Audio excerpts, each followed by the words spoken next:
তারা বিশ্বাস করত যে এই মাসে বিয়ে করলে স্বামী স্ত্রীর মধ্যে অশান্তি দেখা দেবে, তাই বিবাহ টিকবে না। ঈদ উল ফিতরের পর বিশ্ব মুসলিমের মিলনের আরেকটি স্তম্ভ হলো হজ।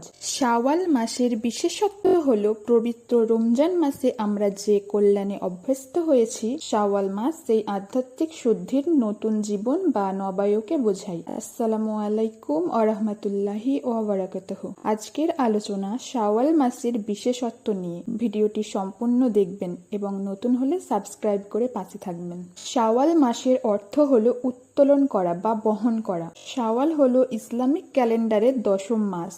এটি রমজানের পরে ও জিলকদের আগে আসে। পবিত্র কোরআনে আল্লাহ বলেছেন, হজের নির্দিষ্ট 3টি মাস রয়েছে: শাওয়াল, জিলকদ ও জিলহজ। শাওয়াল হলো হজের প্রথম মাস, অর্থাৎ শাওয়াল থেকে শুরু হয় হজের প্রস্তুতি। ঈদ উল ফিতরের পর বিশ্ব মুসলিমের মিলনের আরেকটি স্তম্ভ হলো হজ, যেটি জিলহজ মাসে মক্কায় অনুষ্ঠিত হয়। তাই এই মাসটি ইবাদতের এক বিশেষ মৌসুম। কোনো মুসলমান রমজানের রোজা শেষে থেমে না যায়, তার কারণে শাওয়াল মাসে 6টি রোজা রেখে সারা বছরের রোজা রাখার মর্যাদা লাভ করার এক মহা সুযোগ করে দিয়েছেন মহানবী সাল্লাল্লাহু আলাইহি ওয়াসাল্লাম। রাসূল সাল্লাল্লাহু আলাইহি ওয়াসাল্লাম শাওয়াল মাসের প্রথম দিন অর্থাৎ ঈদ উল ফিতরের প্রথম দিন রোজা রাখতে নিষেধ করেছেন।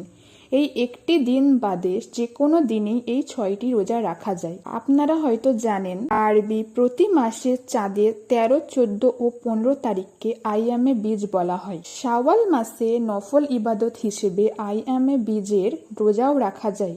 রাসূল সাল্লাল্লাহু আলাইহি ওয়াসাল্লাম প্রতি মাসে এই 3 রোজা রাখতেন এবং সাহাবীদের রাখার উপদেশ দিতেন। জাহিলি যুগে আরবরা শাওয়াল মাসে বিয়ে করা অভিশপ্ত মনে করত। তারা বিশ্বাস করত যে এই মাসে বিয়ে করলে স্বামী স্ত্রীর মধ্যে অশান্তি দেখা দেবে, তাই বিবাহ টিকবে না। এই রীতি সম্পূর্ণ অজ্ঞাতপূর্ণ বিশ্বাস। এই বিশ্বাসকে রূপান্তরিত করার জন্য রাসূল সাল্লাল্লাহু আলাইহি ওয়াসাল্লাম হযরত আয়েশা রাদিয়াল্লাহু তাআলা আনহুকে শাওয়াল মাসে বিয়ে করেন। আয়েশা রাদিয়াল্লাহু তাআলা আনহু গর্বের সাথে বর্ণনা করেন, রাসূল সাল্লাল্লাহু আলাইহি ওয়াসাল্লাম আমাকে শাওয়াল মাসেই বিয়ে করেছেন এবং তার আশেপাশের মহিলাদের শাওয়াল মাসে বিয়ে করার পরামর্শ দিতেন। এছাড়া শাওয়াল মাসে বিয়ে করা সুন্নাত বা মুস্তাহাব হিসেবে একটি কথা প্রচলিত, সেটির কোনো ভিত্তি নেই। শাওয়াল মাসে বিয়ে করার আলাদা কোনো ফজিলত বা মর্যাদার কথা কোরআন হাদিসে বর্ণিত নেই।